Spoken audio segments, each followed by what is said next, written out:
오늘 아주 날씨도 화창하고 하나님께서 이 메디슨의 겨울을 어떻게 하시려고 이렇게 봄날을 빨리 보내셨는지 나중에 꽃샘추위 오면 또 하나님께 불평하고 원망하지 말고 이 따뜻한 겨울을 만끽하면서 또 오늘 거룩한 주일을 하나님 은혜 가운데서 성령 충만하게 은혜 충만하게 보내는 우리 모든 식구들이 되기를 바랍니다.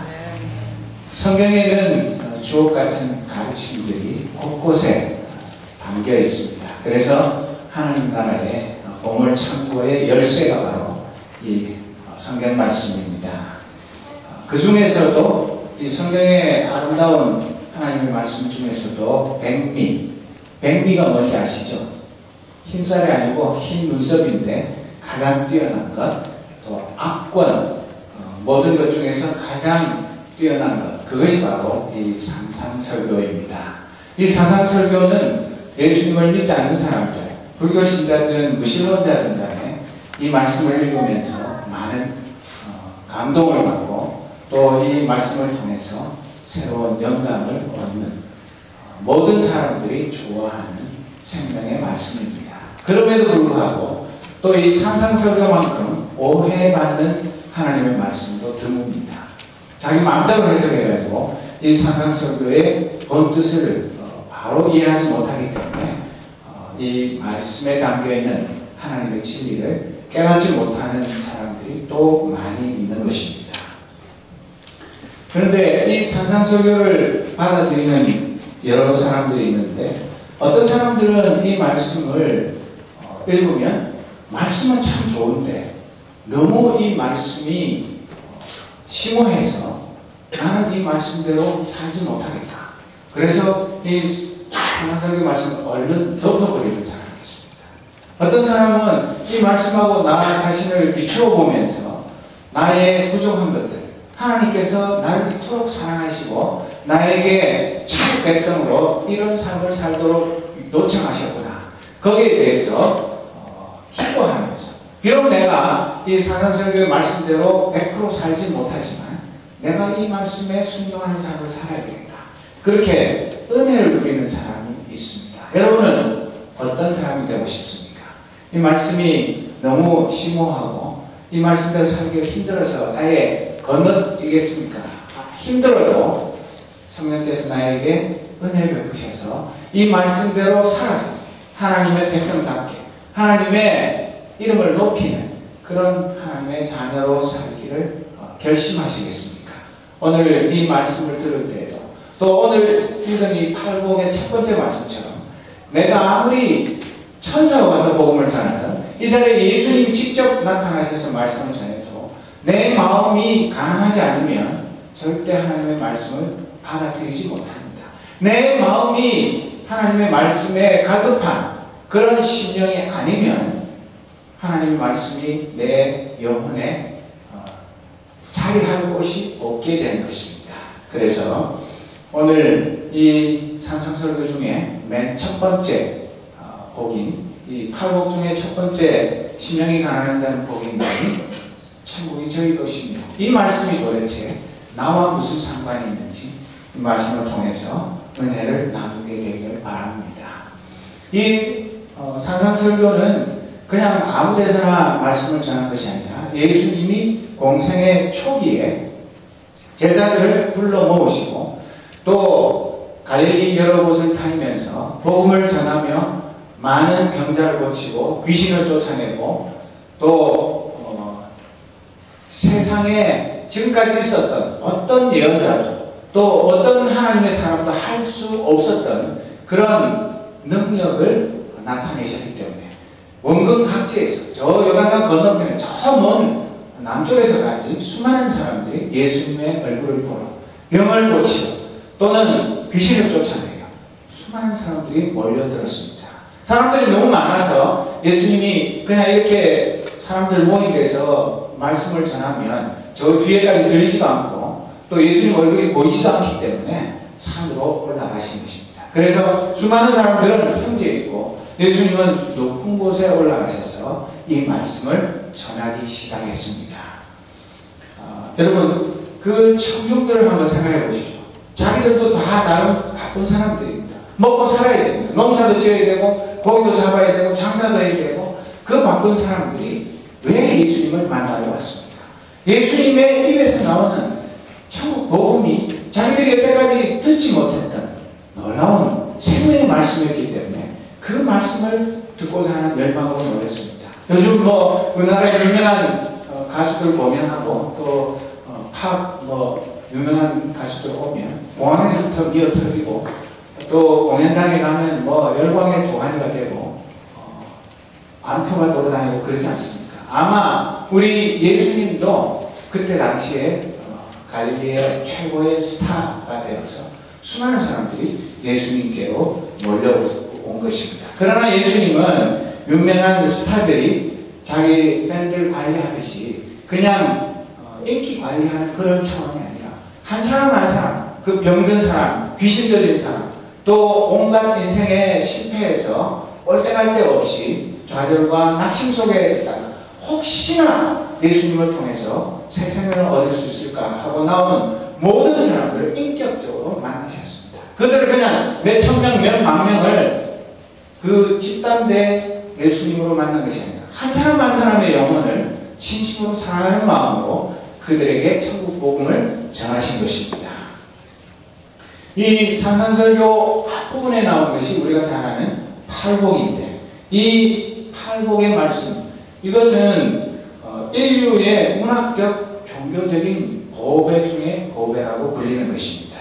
그런데 이 산상설교는 여태까지 하나님 나라 바깥에 버림받은 사람들, 도저히 너희들은 하나님 나라에 못 들어와, 너희들은 아예 꿈도 꾸지 마, 그렇게 버림받았던 사람들이 예수님께로 나와서 내가 하나님의 나라 저 바깥에서 영원히 하나님 나라에 들어갈 수 없는 불쌍한 사람이 아니고 나도 하나님 나라의 시민이 될 수 있고 하나님 나라의 아들, 딸로 이 땅 위에서부터 하나님의 그 통치를 누리면서 하나님께서 주시는 축복을 누리면서 살아갈 수 있는 사람이구나 하는 놀라운 영적인 깨달음을 가지고 새롭게 인생을 시작하는 그런 부흥의 역사가 나타나는 것입니다. 그런 사람들이 거기에 수많은 사람들이 모여온 것입니다. 왜 예수님이 저 예루살렘 성전 한가운데 가서 수많은 사람들이 명절을 지키러 왔을 때 수십만 명이 모인 자리에서 이 천국 복음을 전하지 않았냐면 그 갈릴리까지, 그 시골까지 복음을 듣기 위해서, 병을 고치기 위해서, 자기 인생의 문제를 해결하기 위해서 간절한 마음으로 주님께 나온 그 사람들이야말로 천국의 알복이 될 자격이기 때문에 그들에게 이 천국 복음을, 이 아름다운 산상설교의 말씀을 맨 처음 증거하신 것입니다. 그런데 여러분, 예수님의 말씀은 우리가 들으면 참 듣기 좋다, 그럼 그렇지, 예수님이니까 그런 말씀하셨지, 그렇게 생각할지 모르지만 그때 당시 그 청중들이 듣기로는 굉장히 혁명적인 말씀이었습니다. 나중에 뒤에 가면 예수님이 뭐라고 그랬습니까? 세리와 참녀들이 제사장과 그 율법사들, 그들보다 먼저 하나님 나라에 들어갈 것이다, 이런 말을 해서 미움을 받아가지고 십자가에 달려 돌아가신 것입니다. 여러분, 마태복음 21장 31절 그 하반절에 보면 예수님께서 그들에게 말씀하셨습니다. 내가 너희라는 것은 대제사장과 백성의 장로들에게 진정으로 말한다. 세리와 참녀들이 너희보다 먼저 하는 나라에 들어갈 것이다. 이런 이야기를 한 사람은 지금까지 아무도 없었습니다. 여러분, 이스라엘 그 사회에서 제일 버림받고 비참한 사람들이 세리와 참녀들이었습니다. 죄인들 중에 대표 선수가 세리와 참녀입니다. 왜? 세리들은 이중 삼중으로 폭리를 취해서 로마의 앞잡이 노릇을 하고 있어요. 자기 배도 채우고 그런 나쁜 놈들이었기 때문에 미움을 받았고, 참녀들은 역시나 로마 군인들에게도 몸을 팔고 자기 동족에게도 몸을 팔고 아주 더러운 우리나라의 양봉주라고 미움을 받는 그런 사람들처럼 사회에 쓰레기 취급을 당하는 사람이었는데 그 세리와 참녀들이 대제사장과 백성의 장로들보다 먼저 하나님 나라에 들어간다. 그것은 돌만사 죽을 이야기입니다. 그런 얘기를 예수님은 거침없이 하신 분이십니다. 오늘 이 산상설교의 말씀도 여러분 잘 들어보세요. 특히 앞에 나오는 팔복의 말씀은 우리는 들으면 뭐 그 정도야 뭐 별거 아니네 그렇게 생각할지 모르지만 그때 당시 사람들이 들을 때는 생전 들어보지 못한 정말 놀라운 말씀이었습니다. 왜 그렇습니까? 이 산산설교의 그 8복의 말씀 전부가 다 이 세상에서 제일 나우한 사람, 이 세상에서 불쌍한 사람, 이 세상에서 실패한 사람, 그런 사람들 복이 있다고 하는 말씀입니다. 여러분 이 세상 지금도 마찬가지 아닙니까? 마음이 가난한 사람이 복이 있다 그렇게 말하지 않습니다. 아무리 무술을 주장하고 뭐 명상을 하고 별걸 다 해도 이 마음이 가난한 것보다 몸도 부자, 마음도 부자, 좌우지간 뭐든지 부자 되기를 원하지 가난한 거 원하는 사람 아무도 없습니다. 애통하는 자 복이 있다고 말하는 사람 맞습니다. 늘 얼굴에 슬픔이 가득하고 눈물이 그치지 않는 그런 사람이 어떻게 복이 있단 말이에요. 그렇기 때문에 많은 사람들이 이 산상설교를 오해하고 야 예수 얘기들 진짜 웃기는 사람입니다.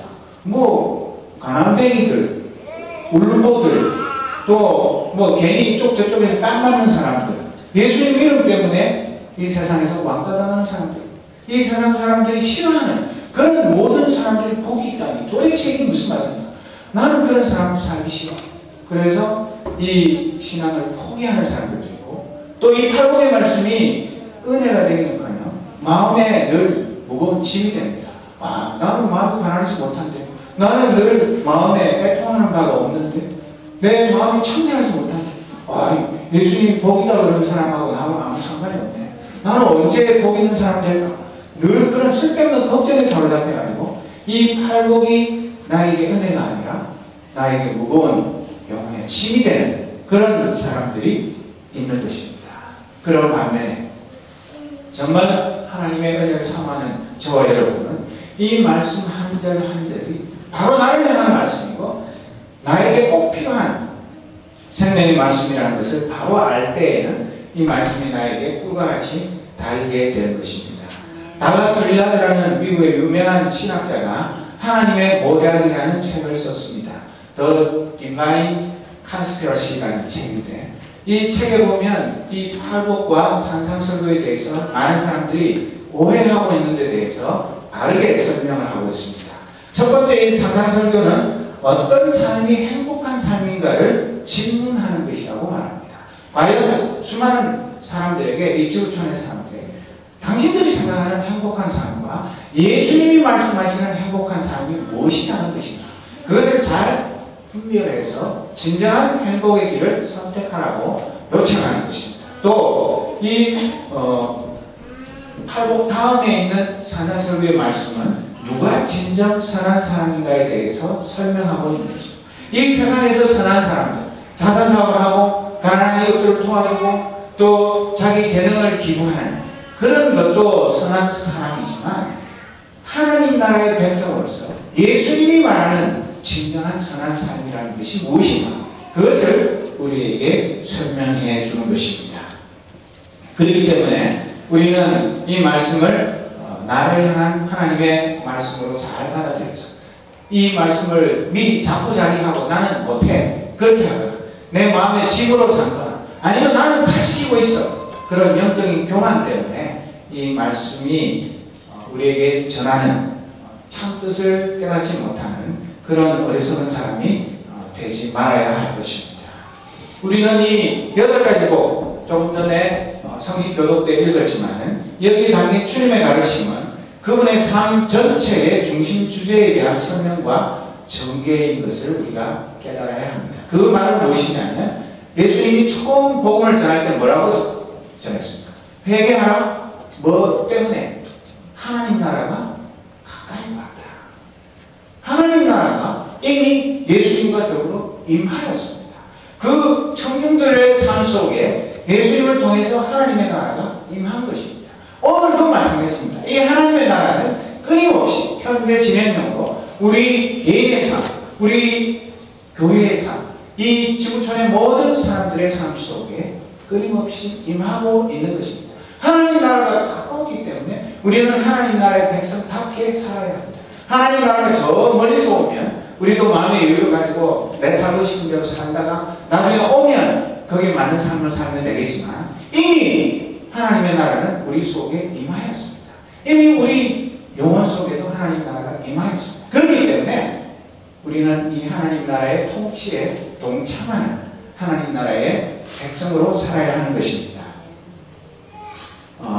그리고 이 하나님 나라가 예수님의 마음과 목소리와 손을 통해서 그 많은 청중들 속에 찾아와서 만져졌기 때문에 이제 그들은 복 있는 자가 되었습니다. 왜? 여러분, 대통령을 만나는 거 아무나 만납니까? 그제 오바마가 갑자기 샌프란시스코에서 그 중국 식당에 아무 예고 없이 밥 먹으러 갔는데 어떤 중국 할머니가 오바마를 꽉 껴안고 엉덩이를 꽉 붙들고 찍은 사진을 보니까 폭소가 저절로 나오는 거예요. 얼마나 좋았으면 미국 대통령 한 번 보기 힘든데 사진 찍게 되니까 그냥 엉덩이를 꽉 잡고 찍은 사진이 있더라고요. 하필 왜 엉덩이를 잡습니까? 그런데 그만큼 이 세상에 대통령 한 번 개인적으로 만나서 말 걸기도 정말 어렵습니다. 하물며 예수님이 이 땅에 오셔서 우리를 1대1로 만나주시고 우리와 사귀고 우리와 친구가 되어주신다는 것은 이것은 이 세상에 어떤 유명한 대통령이나 왕을 만나는 것하고는 비교할 수 없는 놀라운 축복이요 은혜인 것입니다. 그래서 이 심령이 가난한 자를 복이 있나니 천국이 저희 것이며 이 구절을 어떻게 번역을 하냐면 천국이 저에게 임할 때에는 영적으로 무일푼인 자들 곧 영적으로 파산한 가난하고 모자란 자 영적인 거짓 종교와 전혀 먼 자들이 복이 있도다 그렇게 말하는 것입니다. 원래 심령이 가난한 자는 복이 있나니 이게 맞는 번역인데 그 뜻을 제대로 살리자면 이렇게 번역해야 돼요. 내가 거기 해당되는지 한번 잘 생각해 보십시오. 천국이 우리에게 임할 때 영적으로 무일푼 우리 영적으로 부자입니까? 은행 통장에 영적으로 저금 많이 해놨습니까? 그 영적으로 파산하고 가난하고 모자란 자 또 영적인 거짓 종교와 전혀 먼 자들이 복이 있다. 이 말을 잘 새겨서 들으셔야 돼요. 이 말씀대로 내가 만약에 그 예수님 그 산상설교를 전할 때 앉아있는 청중들 중에 한 명이라고 생각하는데 나는 영적인 거짓 아니고 나는 영적으로 부자야. 나는 아무런 부족한 것이 없어. 그렇게 생각하면 예수님의 이 말씀이 나에게 아무 상관이 없는 것입니다.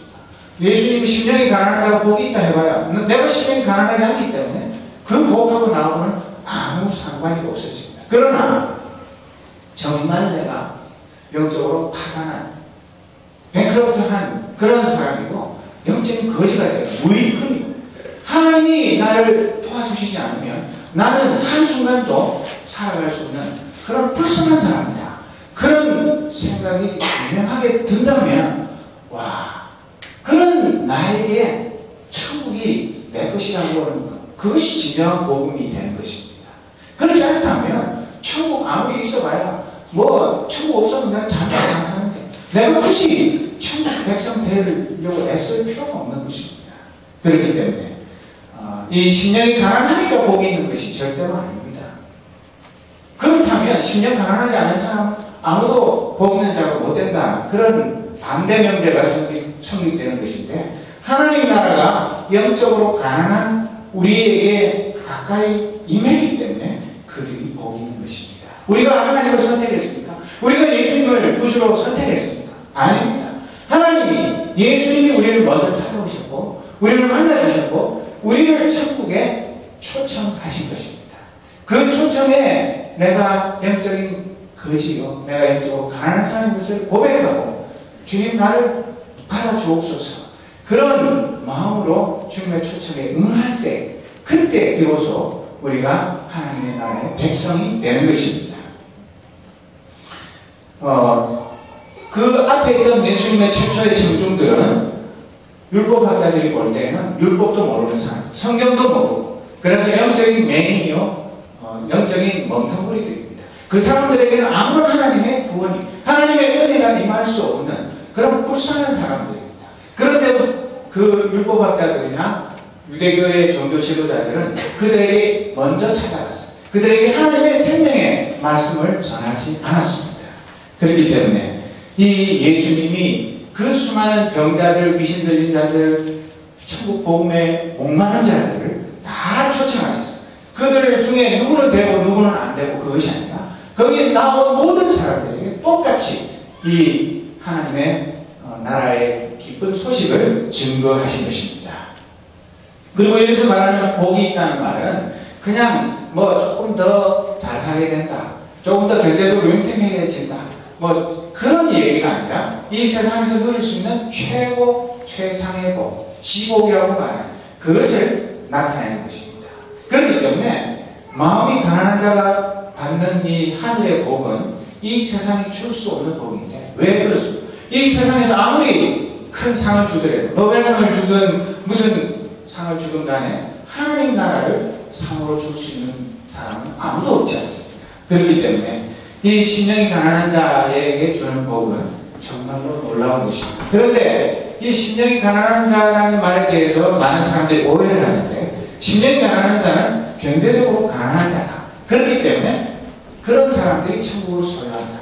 맞습니까? 맞아요. 심령이 가난한 자는 경제적으로 가난한 자고 그런 사람이 하나님 나라의 소유자다. 아닙니다. 또 부자는 심령이 가난할 수 없다. 따라서 부자는 천국을 소유할 수 없다. 맞는 얘기입니까? 아닙니다. 부자고 가난하고 가난하면서도 심령이 쓸데없이 부자인 사람도 많고 부자이면서도 마음이 가난한 사람도 있습니다. 경제적인 거하고 이 마음이 가난한 거하고 아무 상관이 없는 것입니다. 또 경제적으로 가난한 자가 심령이 가난한 확률이 높다. 그러니까 천국에 들어갈 때 아무래도 경제적으로 가난한 자가 어드밴티지가 있다. 맞는 얘기입니까? 그것도 아닙니다. 그리고 마지막으로 예수님은 부자를 싫어하시고 미워하신다. 맞습니까? 성경 어디에도 예수님이 부자 싫어하고 미워한다는 말 없습니다. 정직하게 성실하게 일해서 버는 돈은 하나도 부끄러운 것이 아닙니다. 거짓말하고 사기치고 폭력으로 빼앗는 것, 그것은 하나님 미워하시지만 최선을 다해서 열심히 일해서 부자가 되어서 또 하나님이 원하시는 선한 일을 위해서 힘써 일하는 것, 그것은 자랑스러운 일입니다. 그렇기 때문에 이 심령이 가난한 것하고 경제적인 것하고 그걸 결부시키는 것은 잘못된 생각입니다. 예수님이 심령이 가난한 자들을 복 있다고 하신 것은 그들이 복받을 만한 자격이 있어서가 아닙니다. 정확하게 말하면 그 말할 수 없는 비참한 상태 속 그런 상태임에도 불구하고 천국의 통치가 그리스도의 구속의 은혜를 통해 그들에게 임했기 때문에 그들이 복 있는 것입니다. 무슨 말입니까? 우리가 영적인 거지가 되고 예수님 만나기 전에 예수님 만나고 나면 더 내가 영적인 거지인 것을 날이 갈수록 깊이 깨달아 알게 됩니다. 내가 은혜가 넘치고 넘칠수록 나는 어찌할 수 없는 죄이구나. 그래서 사도 바울처럼 사도 바울은 믿음이 점점 더 깊어질수록 나중에 뭐라 그랬습니까? 나는 죄인 중에 괴수다. 죄인 중에 두목이라고 탄식을 하면서 고백했습니다. 이것이 심령이 가난한 자의 특징입니다. 심령이 한 번만 가난하고 천국 백성이 되고 나면 그 다음부터는 내 마음대로 해도 되고 그런 것이 아니라 진정 심령이 가난해서 하나님 나라를 소유한 사람은 날이 갈수록 하나님 앞에서 내가 얼마나 부끄러운 죄인인지 내 힘으로는 아무것도 할 수 없는 연약한 죄인인 것을 깨닫고 고백하고 그럼에도 불구하고 나에게 베푸시는 그 은혜가 너무 놀라웠어. 그 은혜에 감사해서 하나님 정말 하나님 은혜 아니면 나는 한순간도 살 수가 없습니다. 하나님 감사합니다. 나는 진짜 죄인 중에 죄인입니다. 그런 나를 사랑해 주시니 내가 몸둘 바를 모르겠습니다. 그것이 진정으로 심령이 가난한 자이고 그런 사람에게는 하나님께서 하나님의 은혜를 갈수록 더 많이 부어주실 것입니다. 알프레드 에더스윙이라는 학자는 산상설교에서 예컨대 소위 팔복에 붙어있는 약속들, 심령이 가난한 자는 복이 있다. 그 복은 천국이 죄될 것이다. 이런 식의 그 8가지 복에 붙어있는 그 축복은 각 복과 연결된 영적 상태에 대한 보상이나 결과가 아니라고 말합니다. 어떤 사람이 천국을 소유한 것은 그의 심령이 가난하기 때문이 아니다. 하나의 상태가 다른 상태로 자라거나 서로 인과관계에 있는 것은 아니다. 보상은 더욱더 합니다. 그러니까 8가지 복 전부 하나하나의 연결고리입니다. 그 복의 근원은 바로 예수 그리스도이다. 예수 그리스도와 연결되지 않는 그 복은 다 가짜다. 그런 말입니다. 그런데도 우리는 이 8가지 복 한꺼번에 다 받아서 나는 그냥 그 8가지 복으로 날마다 신나게 그렇게 살았으면 좋겠다. 그런 욕심을 가질지 모르지만 그것은 아니라는 것입니다.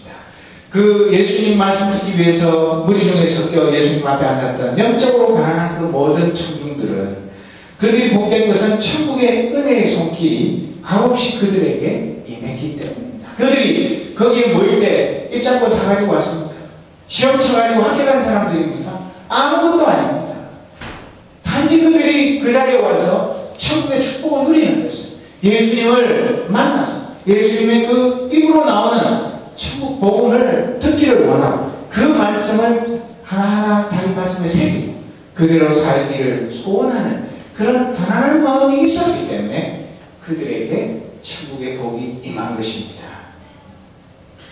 예수님이 베푸시는 이 천국 잔치는 인간의 예의, 염치, 도리 이런 것하고 아무 상관이 없이 그저 예수님께서 조건 없이 값없이 주시는 선물입니다. 여러분 선물 줄 때 내가 이만큼 선물 주니까 넌 나한테 이만큼 줘. 그게 선물입니까?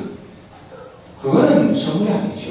우리 예수님이 그 영적인 파산자들, 이 세상에서 아무도 쳐다보지 않는 불쌍한 사람들, 병든 사람들, 나보자들 그런 사람들이 구름같이 모여 있을 때 그들에게 어떤 조건도 없이 아무 이유 없이 천국 복음을 선포하신 것입니다.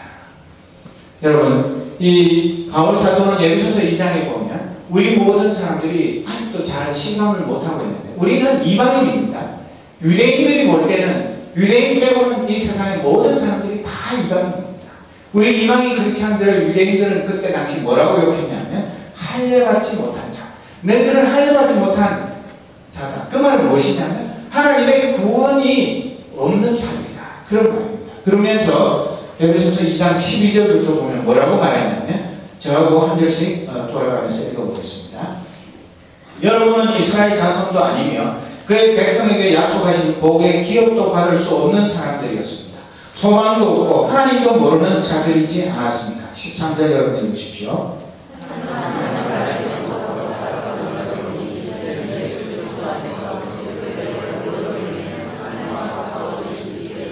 19절 같이 읽습니다. 이제 여러분은 더 이상 낯선 나그네나 손님이 아닙니다. 이제는 하나님의 거룩한 백성으로 하늘의 시민이요 가족입니다. 이렇게 말하고 있습니다. 여러분 우리는 보통 사람들이 아닙니다. 남들이 볼 때는 미국 신분도 없고 에이 사는 게 별 볼일 없다 그렇게 생각할지 모르지만 우리의 영적인 신분은 하늘의 시민이고 하나님 나라의 가족입니다. 우리 대단한 사람들입니다. 아무도 우리를 건드릴 자가 없습니다. 여러분 미국 시민은 세계 어디라도 미국이라는 이 거대한 세계 주강대국이 그 시민을 끝까지 지킵니다. 시체가 있다면 몇 십년, 몇 백년이 지나도 그 해골까지 다 파가지고 와서 자기네 나라 묘지에다 다 묻어줍니다. 하물며 우리는 하나님 나라의 시민이요 하나님 나라의 가족인데 누가 우리를 감히 대적하고 우리를 해할 자가 있다는 것입니다. 그런데 이런 놀라운 신분으로 변화되는 게 뭡니까? 우리가 무슨 열심히 일해서 우리가 무슨 하나님 앞에 칭찬받을 만한 게 있어서가 아니라 우리의 구원은 오직 예수 그리스도 안에서 그리스도의 보혈로 인한 것입니다. 그건 아니었으면 이 중에 저를 비롯해서 모든 여러분들 중에 단 한 사람도 하나님 나라의 시민이 될 사람은 없었을 것입니다. 이 팔복은 복받는 방법을 가르쳐주는 그런 가르침이 아닙니다. 그것은 우리 쪽에서 복을 받으려면 무엇을 준비해야 되는지 그런 것을 절대로 알려주지 않습니다. 하나님이 특별히 어떤 상태에 있는 사람을 복을 주시기 좋아한다든가 인간이 하나님께 복받기 유리한 조건들을 가르쳐주는 천국 입국 비결을 가르쳐주는 말씀이 절대로 아닙니다.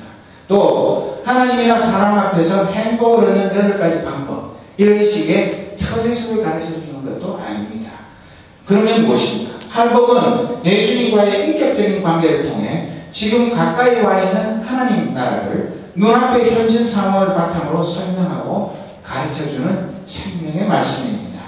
그렇기 때문에 인간이 모든 희망을 포기한 현실 상황들 속에서 과연 하나님의 천국 통치가 예수님 안에서 어떻게 임하는지를 이 8가지 복을 통해서 우리에게 설명해 주고 있는 것입니다. 팔복을 단순히 복을 얻는 방법으로 이해한다면 그것은 기쁜 소식이 아니고 새로운 율법주의, 새로운 바리새주의에 불과하고 우리를 천국에 더 못 들어가게 막는 그런 방해물이 될 뿐인 것입니다. 그래서 이 팔복이란 예수님의 근본 메시지, 즉 하나님의 통치와 의가 세상 속 우리 가운데 인간으로 찾아오신 예수를 믿는 믿음을 통해 모든 인간에게 값없이 주어진다는 사실을 분명히 밝혀주는 생명의 길입니다. 그렇기 때문에 이 팔복이 우리에게 큰 은혜가 되는 것입니다. 사랑하는 믿음의 시고요. 유대교는 많은 사람들을 둘러갈라서 아주 소수의 특별한 사람들, 하나님의 은혜를 받은 사람, 율법을 배우고 잘 아는 사람들, 그 율법을 잘 지키는 사람들은 날마다 하나님의 복을 받고 나머지 많은 사람들은 하나님의 은혜로부터 제외된 사람들, 불쌍한 사람들로 분류를 해서 너희들은 안 돼, 너희들은 절대로 하나님 나라에 못 들어가, 이런 식으로 사람들을 둘로 나누었습니다. 그러나 예수님은 오히려 소외되고 버림받은 그 사람들에게 찾아가셨어요. 아니야, 너희들이야말로 진짜 하나님 나라의 백성이요, 하나님 나라의 주인공들이요, 하나님 나라의 아들, 딸이라고 말씀하셨습니다. 이것이 예수님이 전하신 복음인 것입니다. 이 세상에 예수님의 그 복으로부터 제외된 사람은 아무도 없습니다. 그 사람이 살자든 동성연애자든 어떤 죄를 지은 사람이든 간에 우리 하나님은 똑같이 사랑하십니다. 그들도 하나님의 자녀되어서 새 생명을 얻어서 이 천국의 통치를 날마다 누리며 행복 가운데 살기를 기뻐하시는 분이십니다. 그렇기 때문에 인간적으로 절망적이고 비천한 자들이 그들의 상황 속으로 들어오시는 하나님의 손을 통해 맛보는 이 놀라운 신분의 변화, 놀라운 이 반전. 그래서 예수님은 처음 된 자가 나중되고 나중된 자가 처음 된다, 이렇게 자주 말씀하셨습니다. 우리는 원래부터 처음 된 종교적인 엘리트가 아니고 우리는 이 세상에서 나중된 자, 참 불쌍한 인생들, 구원받지 못할 그런 백성들이었는데 예수님께서 우리를 대신해서 십자가에 달려 죽으시고 우리를 맨 앞자리로 옮겨놓으신 그런 놀라운 은혜를 받은 자들인 것을 우리는 분명히 알아야 하는 것입니다. 팔복은 인간 앞에서 나중된 자들의 몽록인데 그들이 정말 어떻게 해서 천국의 첫 번째 자리에 앉게 되는지 그 비밀을 깨달아 진짜 감사하고 기뻐하면서 내가 어떻게 하면 그 예수님의 구원의 은혜를 감사하며 보답하며 살아갈 수 있을까, 그것을 차갑게나 생각하며 그 삶을 살기를 기뻐하는 하나님의 백성들이 바로 이 팔복에 해당되는 복 있는 사람들인 것입니다. 여러분, 우리가 진짜 신앙생활을 하면 할수록 우리 심령이 더 가난해져가 그것이 바로 예수님의 마음을 담는 것입니다. 그렇게 되면 우리가 천국 시민이 된 건 구원 얻은 것으로 기뻐하는 것이 아니라 나 같은 죄인을 천국 시민 삼으신 그 하나님의 은혜에 감사해서 내가 천국 시민으로서 기왕이면 여러분 달리를 하더라도 1등 있고 꼴찌 있지 않습니까? 우리가 하나님 나라에 이 믿음의 선한 경주를 하는 데 있어서도 같은 값이면 더 열심히 더 세월을 아껴서 충성을 다하는 것, 그것이 우리가 감당해야 합니다. 나는 이미 천국 시민 되었으니까 이제부터는 그냥 됐어, 그냥 합격만 하면 된 거야, 천국에 들어가기만 하면 더 이상 바랄 게 없어, 그것이 아니라 그것은 진짜 심령이 가난한 자가 아닙니다. 진짜 사도 바울처럼 내가 인생의 그 최후의 순간까지 최선을 다해서 벽대를 향해서 힘있게 달려갈 그런 사람만이 진짜 심령이 가난한 자요 천국의 통치를 누리며 사는 자가 아니겠습니까? 예수님 자신이 심령이 가난한 자의 본을 보이셨습니다. 그래서 고린도후서 8장 9절에 뭐라고 말씀하고 있습니다. 우리 다 같이 크게 읽어보겠습니다. 여러분은 우리 주 예수 그리스도의 은혜를 알고 있습니다. 그분은 부유한 분이시지만 여러분을 위해 가난하게 되셨습니다. 그분이 가난하게 되시면 여러분을 부유하게 하기 위함입니다. 이게 예수님의 마음이에요. 우리도 우리 믿음의 식구들을 위해서 끊임없이 내가 부유한 자지만 예수님처럼 가난해져서 나는 가난해지고 내 믿음의 형제 자매들 내 주위에 있는 사람들이 믿음의 부유한 자가 되도록 하는 것. 그것이 진짜 부유한 자의 비밀을 깨닫는 자가 아니고 무엇이겠습니까? 그분은 하나님과 같은 분이셨지만 자기를 내세우지 않고 종의 모습으로 이 땅에 오셨습니다. 그리고 빌립보서 2장 8절에 보면 이 땅에 계신 동안 스스로 낮은 자가 되시며 하나님께 순종하셨습니다. 예수님은 목숨을 버려 십자가에 달려 돌아가시기까지 하나님의 말씀을 따랐습니다.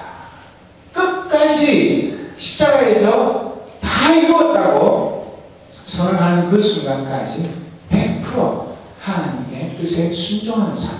그것이 예수님이 심령이 가난한 자의 삶이 무엇인지를 삶을 통하여 보여주신 것입니다. 우리도 주님 앞에 서는 그날까지 우리가 진정 심령이 가난한 자는 하나님의 통치를 받고 하나님의 은혜를 누리는 자가 사는 삶이 얼마나 행복하고 아름다운가.